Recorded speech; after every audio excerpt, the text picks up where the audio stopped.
ஆண்டவருக்கு நேர காலம் தான் நம்ம யாரும் கொடுக்க முடியாது. இந்த நேரத்தில் நீங்க செஞ்சாகணும். நம்ம சில நேரத்தில் 7 நாள் பாஸ்டிங், 21 நாள் பாஸ்டிங், 40 நாள் பாஸ்டிங், 70 நாள் பாஸ்டிங், 101 நாள் பாஸ்டிங் போட்டு ஆண்டவருக்கு என்ன கொடுத்துட்டு இருக்கோம்?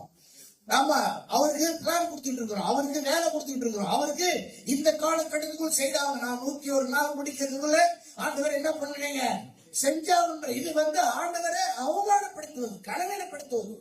ஆண்டவருக்கு அது ரொம்ப கேவலமான ஒரு விஷயம். ஆண்டவரை நீ ஏத்துக்கல. நம்முடைய தேவன் பெரியவர், நம்முடைய தேவன் மகத்துவமானவர், நம்முடைய தேவன் உங்கவர், நம்முடைய தேவன் சர்வ வல்லவர், நம்முடைய தேவன் மாட்சிமை நிறைந்தவர். அவர் எதற்கும் அடங்காதவர், அவர் யாராலும் அழைக்க முடியாதவர்.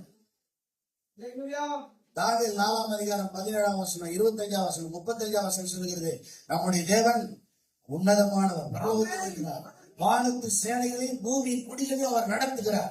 அவருடைய கருத்தை பிடித்து என்ன செய்கிறது என்று யாரும் கேள்வி கேட்கவே முடியாது. அவர் கேள்விகளுக்கு அப்பாற்பட்டவர், அவர் விமர்சனங்களுக்கு அப்பாற்பட்டவர், அவர் ஒன்றுமே பண்ண முடியாது.